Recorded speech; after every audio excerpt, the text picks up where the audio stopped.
नमस्कार। सुर्खियों के बाद सबसे पहले शुरुआत बिग ब्रेकिंग से। श्योपुर में रफ्तार का कहर सामने आया है। ट्रक और बोलेरो में टक्कर हो गई। हादसे में 2 लोगों की मौत हुई है जबकि 8 लोग जख्मी हैं। इनमें से 3 की हालत गंभीर बताई जा रही है। अवदा डैम के पास यह हादसा हुआ है।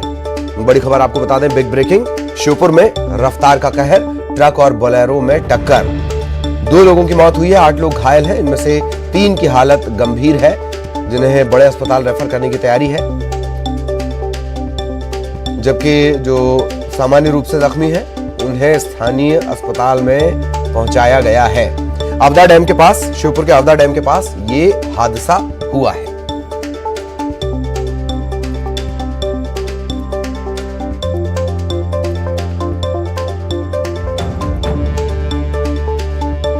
श्योपुर से बड़ी खबर आपको बता दें, ट्रक और बोलेरो की टक्कर। हादसे में 2 लोगों की मौत हुई है जबकि 8 लोग जख्मी हैं। घायलों में से 3 की हालत गंभीर है। अवदा डैम के पास ये हादसा हुआ है। सहयोगी दीपक हमारे साथ जुड़े हुए। दीपक, पूरी जानकारी विस्तार से। जी बिल्कुल ललित, जिस तरीके का हादसा है, ट्रक ने बोलेरो को टक्कर मारी है। इस घटना में 12 लोग घायल हुए हैं जिनमें 2 की मौके पर मौत हो गई है।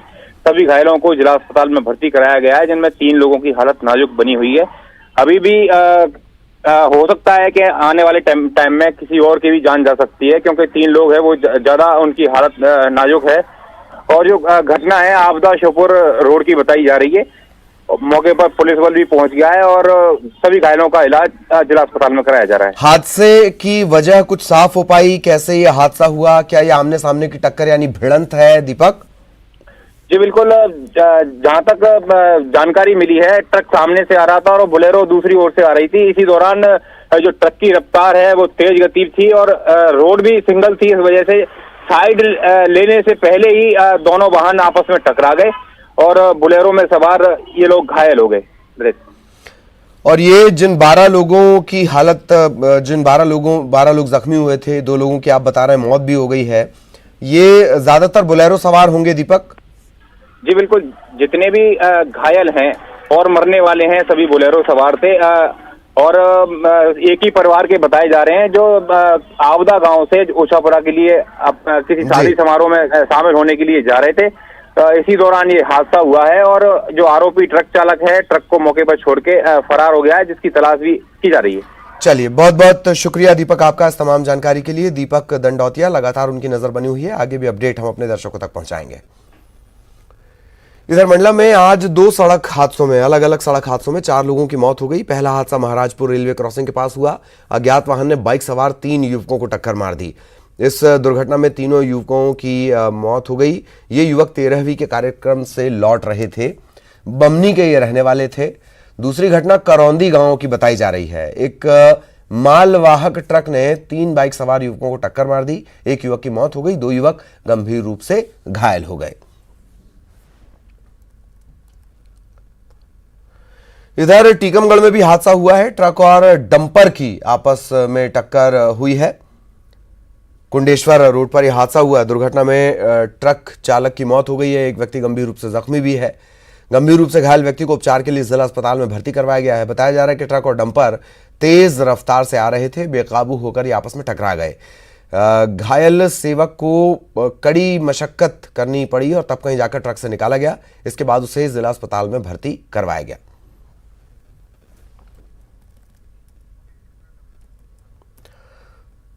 तो लगातार ये हादसे की तस्वीर हम आपको बता रहे हैं। रफ्तार का कहर, कहीं ना कहीं जानलेवा रफ्तार का कहर। सड़क हादसे में 4 लोगों की मौत हो गई। ये अलग अलग जगहों के हादसे हैं। मंडला के जो मामले हैं, 2 अलग अलग जगहों पर हादसे हुए। एक जगह 3 युवकों की मौत हुई है जबकि एक जगह 1 युवक की मौत हुई है। इधर टीकमगढ़ में ट्रक और डंपर की टक्कर हुई। इसमें ट्रक ड्राइवर की मौत हो गई है। कड़ी मशक्कत के बाद जो गंभीर रूप से जख्मी एक व्यक्ति था ट्रक में बैठा हुआ, उसे निकाला जा सका। एक और हादसा कटनी में भी सामने आया। पुल से गाड़ी नीचे गिर गई है। बोलेरो गाड़ी ये बताई जा रही है, पुल पर से ये नीचे गिर गई। 2 लोग इस गाड़ी में सवार थे। हालांकि दोनों लोग सुरक्षित हैं, ये अच्छी बात रही। बोलेरो पर भारत सरकार लिखा हुआ है। माना जा रहा है कि गवर्नमेंट ऑफ इंडिया अंडरटेकिंग ये गाड़ी रही होगी या किसी सरकारी काम में ये गाड़ी लगी रही होगी। हालांकि बहुत ज्यादा जानकारी नहीं मिल पाई है। कटनी के निवार नदी में जो पुल बना हुआ है उससे ये बोलेरो नीचे गिरी है। माधवनगर थाना इलाका लगता है। जहां ये गाड़ी बेकाबू होकर नीचे गिरी।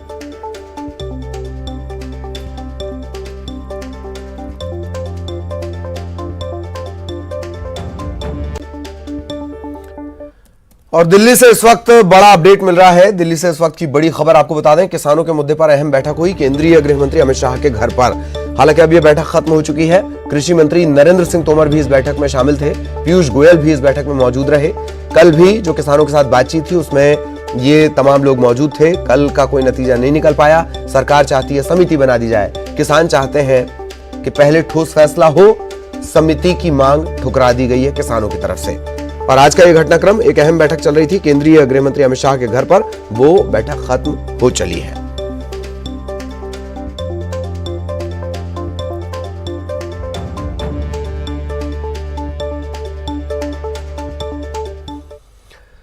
और इधर लगातार जो पूरे देश के किसान हैं वो आक्रोशित होते जा रहे हैं। कृषि कानून के खिलाफ किसान हल्ला बोल कर रहे हैं। दिल्ली के लिए ग्वालियर से भी अन्नदाता यानी किसान निकले हैं। दिल्ली में जो किसान आंदोलन चल रहा है, दिल्ली की बॉर्डर पर हालांकि रोक लिया गया है किसानों को, वहां पर ये लोग भी पहुंचेंगे, उसमें शामिल होंगे। किसान दिल्ली के लिए कूच कर चुके हैं।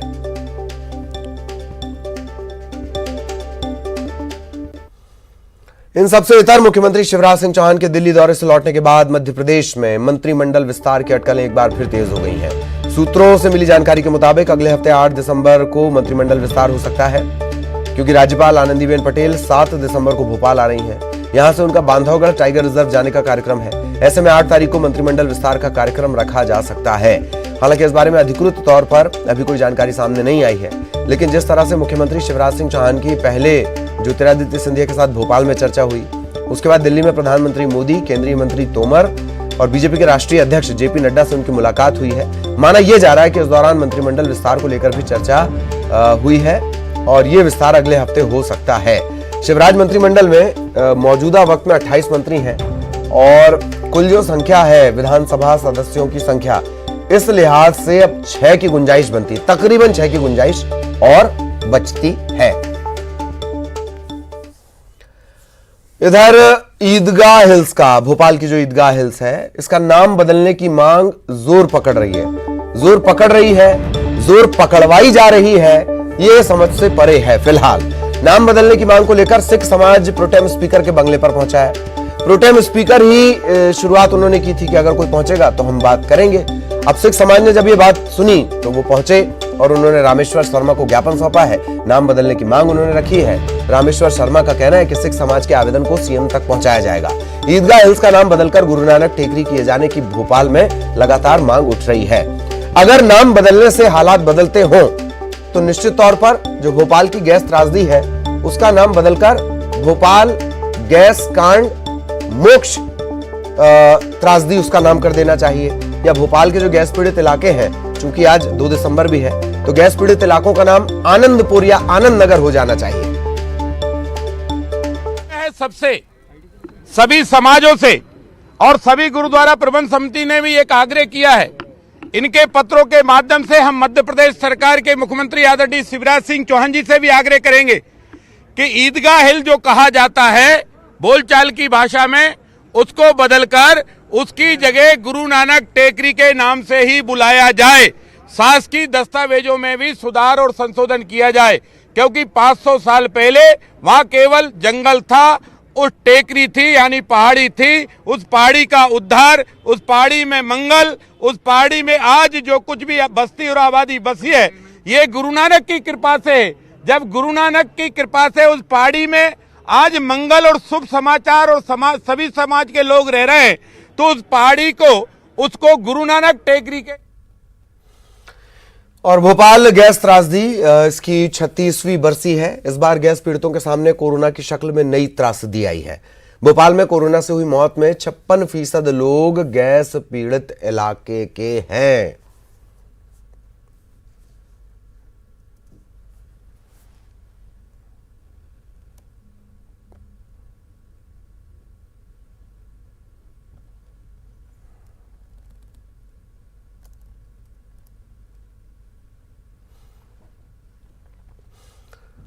तो जख्म के 36 साल और कोरोना की शक्ल में एक नई त्रासदी। सहयोगी शरद इस वक्त हमारे साथ जुड़े हुए हैं। सीधा आपको शरद के पास लिए चलेंगे।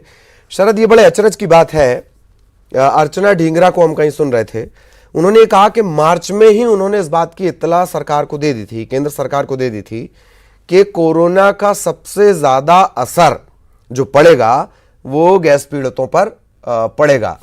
पर सरकार के सामने समस्या यह है कि उसे कई जगहों के नाम बदलने हैं। शरद,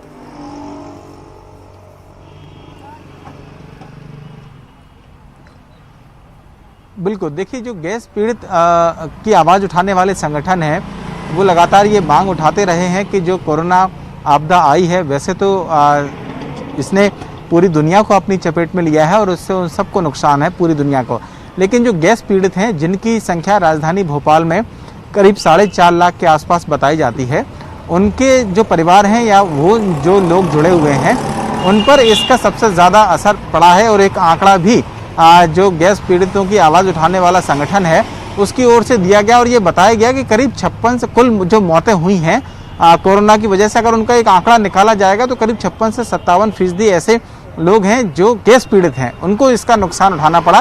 तो उन्होंने कुछ मांग भी उठाई है मुआवजे को लेकर। ये कहा गया है कि 25,000 रुपये तक का जो मुआवजा है वो सरकार को देना चाहिए। हालांकि मुआवजे की ये लड़ाई शायद जो 36वीं बरसी मनाई हो रही है उस दौरान तक भी उठती रही है। निश्चित ही आपने सही कहा कि जो प्राथमिकता है वो देखना होगा कि आखिरकार सरकार की क्या है। क्या वाकई में जो नाम बदलने की राजनीति है वो ज़्यादा महत्वपूर्ण है, या वाकई में ये जो सारे मुद्दे जो इन संगठनों की ओर से उठाए जा रहे हैं उन पर बात पर ध्यान दिया जाना ज़्यादा ज़रूरी है। देखना होगा कि कल क्या होता है, क्योंकि 2 और 3 की जो तारीख थी उसकी दरमियानी रात की ही ये घटना थी। तो कल 3 तारीख को एक प्रार्थना सभा का भी आयोजन किया जा रहा है। आमतौर पर हर साल होता है, तो उसमें जो गैस त्रासदी मंत्री हैं विश्वास सारंग वो भी रहेंगे और मुख्यमंत्री शिवराज सिंह चौहान भी वहां पर पहुंचेंगे। तो देखना होगा कि उस दौरान में क्या कुछ वो कहते हैं। इस कोरोना काल के दौरान में जो गैस पीड़ितों को जो दंश झेलना पड़ा या जो परेशानी उनके सामने आई है, लेकिन हाँ इतना ज़रूर है कि जो गैस पीड़ित हैं उनका दर्द वाकई में वक्त के साथ भी कहा जाता है कि जो घाव हैं वो भर जाते हैं, लेकिन शायद ये दर्द आज तक भी भर नहीं पाया है। ये दर्द वाकई बढ़ता जा रहा है, क्योंकि हमें टेकरियों की फिक्र है, होशंगाबाद की फिक्र है। हो सकता है वो अपनी फिक्र अलग जगह हो सकती है, पर फिक्र प्राथमिकता के हिसाब से तय होनी चाहिए। अब लव जिहाद जरूरी है तो है। खैर, मेरा अगला सवाल ये कि हजारों टन का जो कचरा है शरद, उसके निपटारे को लेकर अदालत के बोलने के बाद भी कोई ठोस प्लान नहीं है, किसी सरकार के पास नहीं रहा, चाहे वो इस पार्टी की हो या उस पार्टी की हो, और वो कचरा अभी भी जहर बना हुआ है पूरे भोपाल के लिए।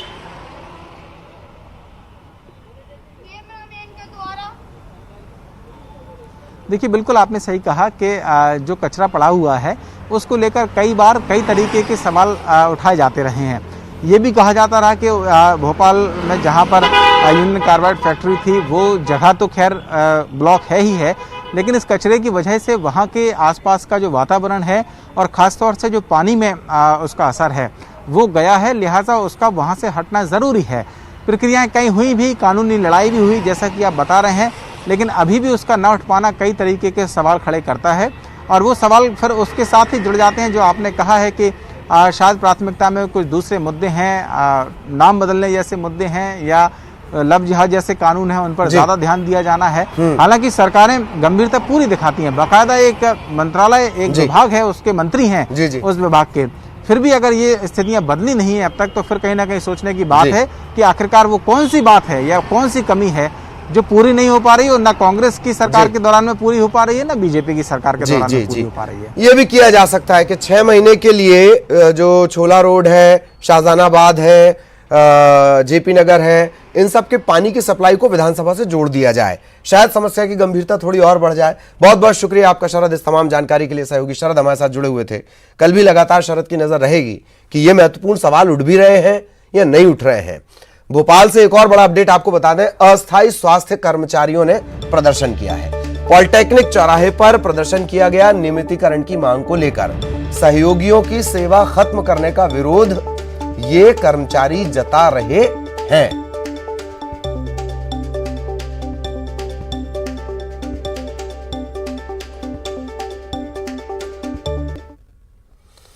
इधर जबलपुर में गृह मंत्री नरोत्तम मिश्रा ने आगामी विधानसभा सत्र को लेकर सरकार की तैयारियों पर बयान दिया। उनका कहना है कि सरकार विधानसभा सत्र को लेकर पूरी तरह तैयार है। जनहित से जुड़े कई अहम मुद्दे प्रस्ताव इन पर मुहर लगेगी। बजट पर भी चर्चा होगी। विपक्ष से बातचीत के लिए उन्होंने कहा कि शून्यकाल प्रश्नकाल के द्वारा चर्चा संभावित है। पूर्व विधानसभा अध्यक्ष और उपाध्यक्ष के चयन की भी उन्होंने संभावना जताई है। सरकार की पूरी तैयारी है। इसमें कुछ विधेयक आने वाले हैं हमारे, जनहित वित्तीय मुख्य हैं और बजट प्रश्नकाल के माध्यम से या शून्यकाल के माध्यम से या ध्यानाकर्षण के माध्यम से भी चर्चा संभावित है, जिससे जनहित से जुड़े मुद्दों पर चर्चा हो सके। प्रोटेम स्पीकर के बाद अभी सबसे पहले तो विधानसभा अध्यक्ष के लिए बात जाएगी। हाँ, विधानसभा अध्यक्ष और विधानसभा उपाध्यक्ष दोनों का चुनाव इस सत्र में संभावित। जबलपुर में गृहमंत्री नरोत्तम मिश्रा ने दिल्ली में जारी किसान आंदोलन पर हमला भी बोला। उन्होंने कहा कि सरकार बातचीत की कोशिश कर रही है, किसानों से बातचीत के द्वारा रास्ता निकल सकता है, लेकिन उकसाने वाले कुछ असामाजिक तत्व आपसी बातचीत और समन्वय के बीच व्यवधान पैदा कर रहे हैं। गृहमंत्री ने कहा कि किसान आंदोलन के पीछे वही ताकतें हैं जो सीएए और एनआरसी आंदोलन के पीछे जुड़ी रहीं। अचरज की बात यह है कि इन ताकतों के उकसाने से भ्रमित किसान अगर है, उससे केंद्र सरकार बात कर रही है। मेरी मान्यता है कि हल जो किसान हैं उनसे तो निकल आएगा, पर जो उकसाने का काम कर रहे हैं, जो वहाँ पहुँच गए हैं बिना बुलाए, वो व्यवधान थोड़ा कर रहे हैं। अब ये लोग ऐसे होते ही हैं। नहीं, कोशिश वो किसी भी कारण की कर लें, ये वही ताकतें हैं जो सीए के धरना जो शाहीन बाग पे चल रहा था उसके पीछे थी। कमोबेश कुछ लोग उसमें से निकल के इनके पीछे होना चाहते हैं, पर मेरी मान्यता है कि हमारे देश का किसान बहुत समझदार, भीरू और योग्य है। मार्ग निकल आएगा पूरी तरह से। ब्रेक के बाद आपका स्वागत है। एंटी माफिया अभियान के तहत इंदौर के खजराना थाना इलाके में भूमाफिया बब्बू छब्बू के मकानों को निगम ने ध्वस्त कर दिया। भूमाफिया बब्बू छब्बू ने यहां आलीशान बहुमंजिला बंगला तैयार कर रखा था। इनके खिलाफ पूर्व में भी कार्रवाई हो चुकी है। पहले सरकार के वक्त भी इन पर धोखाधड़ी समेत कई गंभीर धाराओं में मामला दर्ज हुआ। उस वक्त भी इनके मकानों पर कार्रवाई हुई थी। बावजूद इसके फिर से इन लोगों ने आलीशान भवन तैयार करवा लिया था। खजराना में मकान पर कार्रवाई के दौरान भारी संख्या में पुलिस बल तैनात करना पड़ा। महिलाओं समेत परिवार के कुछ सदस्यों ने कार्रवाई का विरोध जरूर किया, लेकिन उन्हें मौके से हटा दिया गया।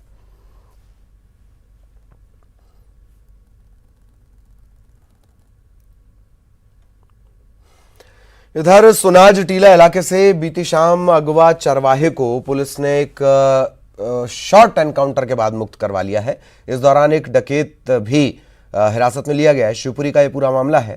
इससे पूछताछ की जा रही है। गिरफ्तार ये डकैत किया गया है।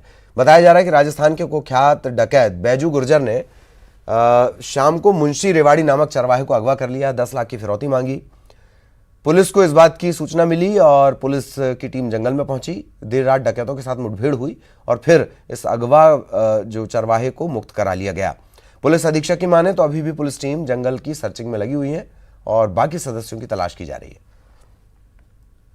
और उसमें हमको एक डकैत मिला है। पीछे ही उसके एक पत्थर है बड़ा, जो करसन सिंध नदी का, उस पर से ये जो अपराध था वो भी बरामद हो गया। वो सकुशल है और एक अच्छा बढ़िया काम इस पे हुआ है जिसमें। और ग्वालियर से बड़ी खबर आपको बता दें, गंदगी फैलाने वालों पर सख्ती बरती जा रही है। नगर निगम ने कार्रवाई की है। पिज्जा हट की 9 गाड़ियां जब्त कर ली गई हैं। इन गाड़ियों के चलते गंदगी फैल रही थी, ये तर्क दिया जा रहा है। निगम कमिश्नर ने पूरी कार्रवाई की है।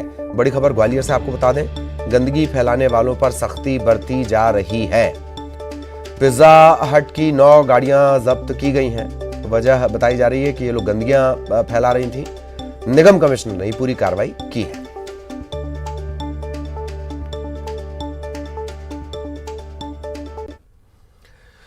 और कोरोना वैक्सीन पर इस वक्त की सबसे बड़ी खबर, पहली कोरोना वैक्सीन को लाइसेंस मिल गया है। फाइजर की कोरोना वैक्सीन को अप्रूवल मिला है। ब्रिटेन की सरकार ने मंजूरी दी है। बड़ी दवा निर्माता कंपनी है फाइजर, और फाइजर जिस कोरोना वैक्सीन पर काम कर रहा था उसे लाइसेंस मिल गया है। फाइजर की कोरोना वैक्सीन को अप्रूवल मिल गया। ब्रिटेन सरकार ने, ब्रिटिश गवर्नमेंट ने इससे मंजूरी दे दी है। फाइजर के 95% कारगर होने का दावा किया जा रहा है। इससे पहले ऐसा ही दावा ऑक्सफोर्ड भी कर चुका है।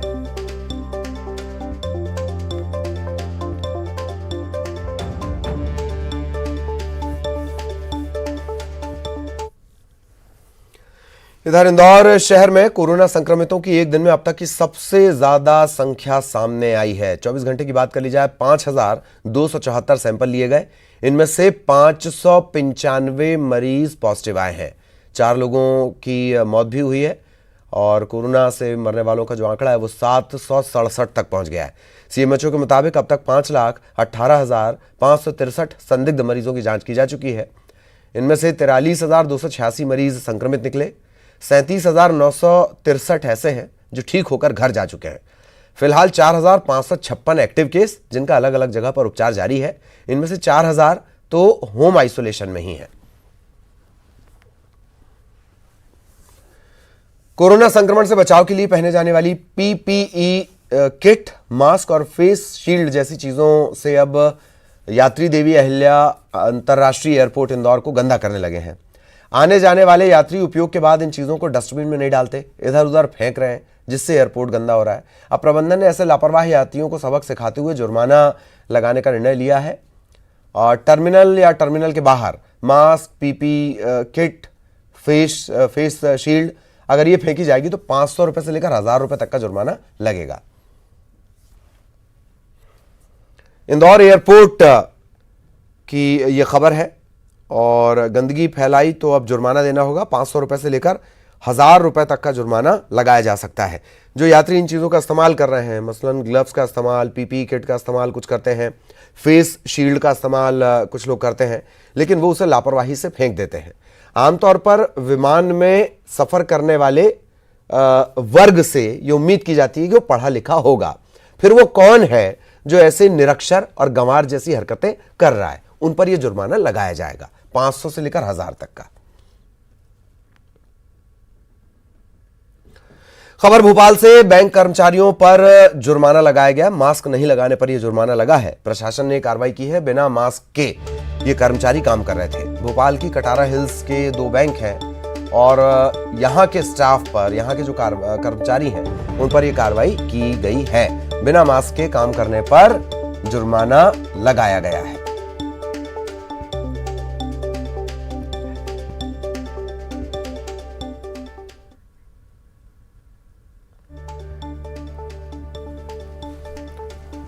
तो भोपाल में कटारा हिल्स से 2 बैंक हैं जिन पर आज प्रशासन की टीम पहुंची, चेकिंग की गई, औचक निरीक्षण किया गया और जिन लोगों ने मास्क नहीं लगाया था उन पर जुर्माना किया गया है।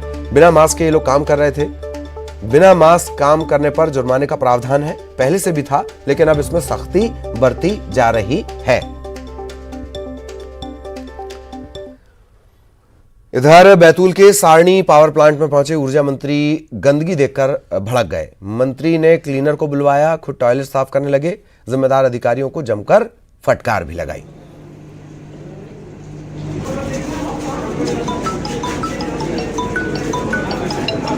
प्रद्युम्न सिंह तोमर इससे पहले भी गंदगी को लेकर वो सफाई करते नजर आए। उन सब के बीच बहुत सारी सफाइयां हो गई और सियासत में भी बहुत सारी सफाइयां हो गई। हालांकि अब जब वो बैतूल के सारणी में पावर प्लांट है वहां पहुंचे तो गंदगी को देखकर उन्हें गुस्सा आया।